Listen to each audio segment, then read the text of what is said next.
चलिए, आज का जो टॉपिक है वो विश्व बैंक और अंतर्राष्ट्रीय मुद्रा कोष है। यह अभी IR का बहुत ही हिट लिस्टेड टॉपिक बना हुआ है, क्योंकि अभी बहुत ज़्यादा कोरोना के बाद क्या हो कि आर्थिक संकट देखने को मिला है। कोरोना काल के बाद आर्थिक संकट के कारण बहुत सारे देश में जो है IMF की आवश्यकता पड़ने लगी है। जैसे श्रीलंका है, तो श्रीलंका की आर्थिक स्थिति बहुत खराब हो गई है। तो अब इस सिचुएशन में कौन उसको बाहर निकालेगा? तो IMF, अंतर्राष्ट्रीय मुद्रा कोष, इंटरनेशनल मॉनेटरी फंड। तो ये ऐसी संस्थान है जो कि बुरे वक्त पे जिस देश में आर्थिक संकट आ जाता है तो वहाँ पे अल्पकालीन मदद देता है। तो इसमें आपको समझना होगा कि विश्व बैंक और अंतर्राष्ट्रीय मुद्रा कोष में क्या डिफरेंस है और दोनों की क्यों आवश्यकता है और दोनों के क्या क्या कार्य हैं, क्या क्या उद्देश्य हैं। तो इस स्तर पे क्वेश्चन कभी भी पूछा जा सकता है, प्री में भी, और खास करके BPSC मेंस के लिए इस वर्ष के लिए 67th के लिए इम्पोर्टेंट हो जाता है, क्योंकि यह चर्चा में बना हुआ है IMF और वर्ल्ड बैंक। तो जो भी टॉपिक चर्चा में बना हुआ है तो उसको छोड़ के नहीं जाना है, हर एक टॉपिक को करके जाना है। अब देखिए इसकी स्थापना कब हुई, तो सबसे पहले भूमिका में इसका बैकग्राउंड में क्या लिखेंगे वो देखिए भूमिका में क्या लिखा हुआ है कि अमेरिका के न्यू हैम्पशायर के ब्रेटन वुड्स में विश्व के 44 राष्ट्रों के प्रतिनिधियों का एक सम्मेलन कब बुलाया गया? तो जुलाई 1944 में, और जुलाई 1944 में आयोजित हुआ। और ब्रेटन वुड्स सम्मेलन का परिणाम स्वरूप 2 मौद्रिक संगठन अस्तित्व में आए। आपको पता होगा कि द्वितीय विश्व युद्ध का काल जो चल रहा है 1939 से क्या चलता है 45 से जो सब देश युद्ध में शामिल हुआ, 44 तक आते आते आर्थिक स्थिति क्या हो गई होगी? गड़बड़ हो गई होगी, चरमरा गई होगी। तो उस स्थिति में सभी देश को लग रहा होगा कि कोई ऐसा बैंक हो पूरे विश्व स्तर का जो पिछड़ रहा है देश, उसको वो आर्थिक मदद कर सके और उसको उस समस्या से निजात दिला सके। और आर्थिक संकट या तो महामारी के समय आ सकता है या फिर युद्ध होगा एक दूसरे देश के बीच में, तब दोनों देश के बीच में आर्थिक संकट आती है। समान स्थिति में आर्थिक संकट ऐसे चक्र भी चलता है आर्थिक संकट का 10 वर्ष पे, लेकिन मेन रूप से जो ज़्यादा प्रभावित करने वाला आर्थिक संकट होगा तो वो युद्ध के कारण या फिर कोई बहुत बड़ा घटना अगर घटित हो जाता है, जैसे भूकंप आ गया या पूरा देश में क्षति हो जाता है, तब यह सिचुएशन आ जाता है। तो उस स्थिति को निजात दिलाने के लिए 2 संस्था की स्थापना यहाँ पर 1944 में ब्रेटन वुड्स सम्मेलन हुआ। और कहाँ पे हुआ? तो अमेरिका के न्यू हैम्पशायर में। और उसी के परिणाम स्वरूप ये अंतर्राष्ट्रीय संगठन बने। सबसे पहला बना IMF, अंतर्राष्ट्रीय मुद्रा कोष, इंटरनेशनल मॉनेटरी फंड। दूसरा है अंतर्राष्ट्रीय पुनर्निर्माण व विकास बैंक, IBRD, जिसे बाद में विश्व बैंक कहा गया। तो IBRD को ही क्या कहा गया? विश्व बैंक। ठीक है। अब देखिए ब्रेटन वुड्स सम्मेलन के फलस्वरूप IMF के साथ साथ अंतर्राष्ट्रीय पुनर्निर्माण व विकास बैंक भी अस्तित्व में आया। आगे चल कर के IBRD और IDA ये संयुक्त रूप से मिलकर के क्या कहलाया? विश्व बैंक कहलाया। ठीक है, तो ये याद रखिएगा। अब तो यहाँ पर IBRD क्या है? International bank of reconstruction and development, और IDA क्या है? International development association. ठीक है, तो ये 2 संस्था बनी। और ये बनी कब? 1944 में ब्रेटन वुड्स सम्मेलन हुआ न्यू हैम्पशायर अमेरिका में, जिसके तहत 2 संस्था बनाया गया और आगे चल करके यही विश्व बैंक कहलाया। देखिए पिछले बार 64th में आपका WTO के बारे में पूछा गया था, वर्ल्ड ट्रेड ऑर्गेनाइजेशन, क्योंकि उस समय जो है चीन और अमेरिका के बीच में जो है व्यापार को लेकर के आपस में विवाद चल रहा था। और इस वर्ष अंतर्राष्ट्रीय संगठन के रूप में चूंकि बहुत सारे देशों में आर्थिक संकट देखने को मिल रहा है, चाहे वो श्रीलंका हो, चाहे पाकिस्तान हो, यानी आसपास आप देखेंगे कि बहुत सारा देश इससे प्रभावित हो रहा है। कोरोना काल के बाद से बहुत सारा देश आर्थिक संकट में गया है। तो हो सकता है कि IMF या वर्ल्ड बैंक से क्वेश्चन पूछा जा सकता है। हम लोग का काम है एक बार देख करके जाना। अब देखिए कार्य क्या है। विश्व बैंक समूह देश की सरकारों, निजी क्षेत्र, नागरिक समाज संगठनों, क्षेत्रीय विकास बैंक, थिंक टैंक और अन्य अंतर्राष्ट्रीय संस्थाओं के साथ जलवायु परिवर्तन एवं खाद्य सुरक्षा को लेकर शिक्षा, कृषि, वित्त और व्यापार तक के मुद्दों पर कार्य करता है। यानी इसका एक बहुत बड़ा आयाम है। ये पूरे विश्व में इन सब चीज़ों के विकास पे फंड देता है। ठीक है, वर्ल्ड बैंक जो है एजुकेशन में भी आपको पैसा देगा, एग्रीकल्चर के विकास पे भी देगा, वित्त और व्यापार पे भी देगा। तो इस प्रकार से विभिन्न मुद्दों पे ये फंड दे करके जो भी विकासशील देश है या अविकसित देश है उसको मदद पहुंचाता है, जिससे कि वहाँ की आर्थिक समृद्धि बढ़ सके। एक प्रकार से कह सकते हैं ये कल्याणकारी कार्य करने के लिए वर्ल्ड बैंक को बनाया गया था। विश्व स्तर पे कोई देश पीछे चल रहा है तो उसको भी आगे बढ़ाने के लिए।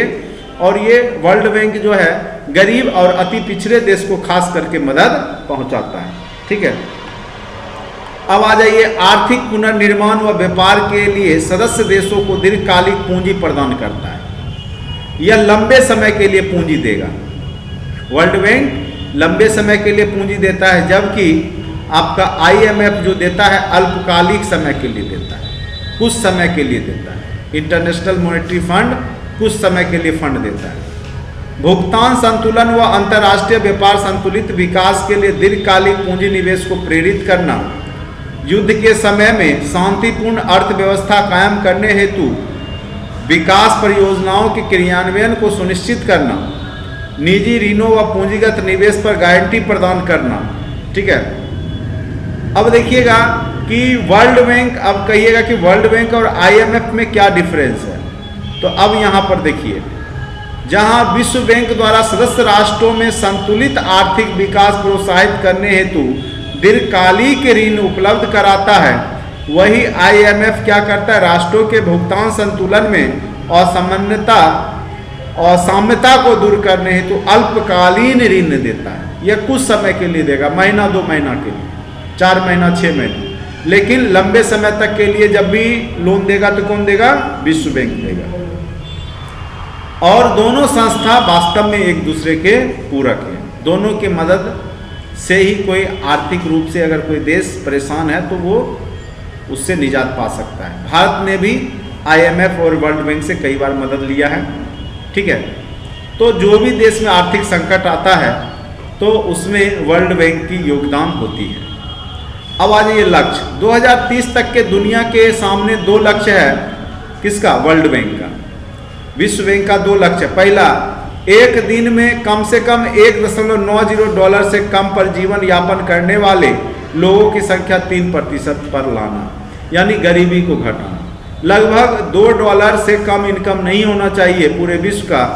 उसके लिए आर्थिक विकास किस प्रकार से हो, विभिन्न योजनाओं के माध्यम से, शिक्षा के माध्यम से, कृषि के माध्यम से, बहुत सारा जो हमने योजना बताए ऊपर, उन सब माध्यम से ये गरीबी दूर करने का प्रयास करती है विश्व बैंक। दूसरा, प्रत्येक देश की अत्यधिक गरीब जनसंख्या नीचे से 40% जनसंख्या में समृद्धि लाना। जो गरीब जनता है जिस गरीब देश में, तो वहाँ का जो गरीब से जो सबसे नीचे में है उसके 40% को क्या करना है, कम से कम 40% आबादी को गरीबी रेखा से बाहर कर देना। जैसे भारत में गरीबी रेखा किसको माना जाता है, जिसका इनकम जो है वर्ल्ड बैंक के अनुसार कि लगभग $1.75 से कम हो, उसको प्रति व्यक्ति प्रति दिन। ठीक है, वो आपका गरीब कहलाता है। यानी $2 मतलब हो गया कम से कम 160 रुपया, और एक परिवार को 160 गुने 5 कर लीजिए, यानी 800 रुपया। अगर एक दिन का इनकम 800 रुपया जिस परिवार का नहीं है, वो विश्व बैंक के हिसाब से गरीब है। ठीक है, भारत का अपना है। ठीक है, भारत का है, जैसे उसका है उतना रुपया, तो भारत में है कि वो हमने आपको गरीबी में डाटा बताया था बदलते रहता है आंकड़ा, ठीक है। 46 रुपया प्रति व्यक्ति प्रतिदिन के हिसाब से है, तो लगभग 250-300 रुपया भारत के हिसाब से, ठीक है। मतलब एक परिवार का इनकम कम से कम 300 होना चाहिए न्यूनतम, तो वो ठीक है। तो वो कहने का अर्थ है कि वर्ल्ड बैंक जो है वो चाहती है कि गरीबी रेखा से जो नीचे रह रहे लोग हैं अभी फिलहाल, वो 2030 तक में वो गरीबी रेखा से कम 40% आबादी उसमें से ऊपर आ जाए। अब आते हैं IMF के बारे में, इंटरनेशनल मॉनेटरी फंड। यह एक अंतर सरकारी संगठन है जिसकी स्थापना अंतर्राष्ट्रीय मौद्रिक प्रणाली स्थिरता सुनिश्चित करने के लिए की गई थी। वर्तमान में IMF के सदस्य देशों की संख्या 190 है। यह प्री का भी क्वेश्चन बन सकता है यहाँ से, IMF इंटरनेशनल मॉनेटरी फंड में कितने देश सदस्य हैं, तो 190 देश। सबसे अंतिमा जो 190 वाला जो देश है वो है एंडोरा। एंडोरा IMF का सबसे अंतिम सदस्य देश है। सदस्य देशों नहीं, अभी इसमें 190 है IMF में, WTO में 195 है। सदस्य देशों में से प्रत्येक का IMF के कार्यकारी बोर्ड में इसके वित्तीय महत्व के अनुपात में प्रतिनिधित्व है, ताकि वैश्विक अर्थव्यवस्था में सबसे शक्तिशाली देशों के पास सबसे अधिक मतदान शक्ति हो। यानी जो भी सदस्य देश हैं इसके, तो उसमें जो कार्यकारी बोर्ड में उसी हिसाब से उनको प्रतिनिधित्व मिला है, जो उसमें जितना पूंजी निवेश करते हैं, जो दुनिया को जितना निवेश करते हैं उसके हिसाब से उनको यहाँ पर बोर्ड में प्रतिनिधित्व मिलता है, ठीक है। अब है उद्देश्य, वैश्विक मौद्रिक सहयोग को बढ़ावा देना। इसका प्रमुख उद्देश्य है कि विश्व स्तर का जो देश में समस्याएं हैं, मौद्रिक आर्थिक तंगी है, तो उसमें क्या करना है, सहयोग को बढ़ावा देना है। दूसरा, सुरक्षित वित्तीय स्थिरता बनाए रखना है। अंतर्राष्ट्रीय व्यापार को सुगम करना है, यानी एक देश से दूसरे देश में जो ट्रांसफ़र होता है डॉलर में करेंसी का, तो वो सब सही ढंग से चलता रहे। उच्च रोजगार और सतत आर्थिक विकास को बढ़ावा देना, और दुनिया भर के गरीबी जो हैं दुनिया में उसको कम करना। तो मेन उद्देश्य दोनों का गरीबी कम करना ही है, और जो आर्थिक रूप से पिछड़ रहा है देश उसको ऊपर उठाना है। कार्य, मुद्रा संबंधित मुद्दों के बारे में सहयोग के लिए तंत्र उपलब्ध करा के विश्व स्तर पर सहयोग को बढ़ावा देना। बहुराष्ट्रीय भुगतान व हस्तांतरण प्रणाली को मजबूत करना। जैसे आप कोई भी प्रोडक्ट खरीदते हैं अंतर्राष्ट्रीय स्तर पे, तो आप उसका भुगतान किस में करते हैं, डॉलर में करते हैं, तो वो उपलब्ध रहे सभी देश के लिए, वैसा जो है कंट्रोल करना। तथा विदेशी मुद्रा प्रतिबंधों को समाप्त करने का प्रयास करना। सदस्य देशों के प्रतिकूल भुगतान संतुलन को संतुलित करने के लिए आर्थिक सहायता प्रदान करना। गौरतलब है कि IMF केवल अस्थायी संतुलन को दूर करने के लिए आर्थिक सहायता देता है, यानी कुछ समय के लिए जो देश में आर्थिक तंगी आती है तो उसमें IMF मदद करता है। लेकिन उसके साथ साथ वो क्या करता है कि वह उसको उपाय भी बताता है, और उपाय करना भी अनिवार्य होता है उस देश को। जैसे भारत को IMF ने मदद किया था 1991 के आसपास, तो उसमें भारत को कहा था कि आप LPG योजना लाइए, वैश्वीकरण और लिबरलाइजेशन, प्राइवेटाइजेशन, ग्लोबलाइजेशन पढ़े ना, तो उसमें क्या है कि उदारीकरण, वैश्वीकरण और निजीकरण, इन तीनों पर जोर दीजिए तब आप उससे निकलिएगा। तो भारत ने उसकी बात को माना, और IMF ने भारत को मदद किया, और भारत पे जो कानून थोपा, जो नियम थोपा, उसको भी भारत ने माना, और भारत की तरक्की भी हुई GDP में। तो ये IMF उसको उबरने का उपाय भी बताता है, ठीक है।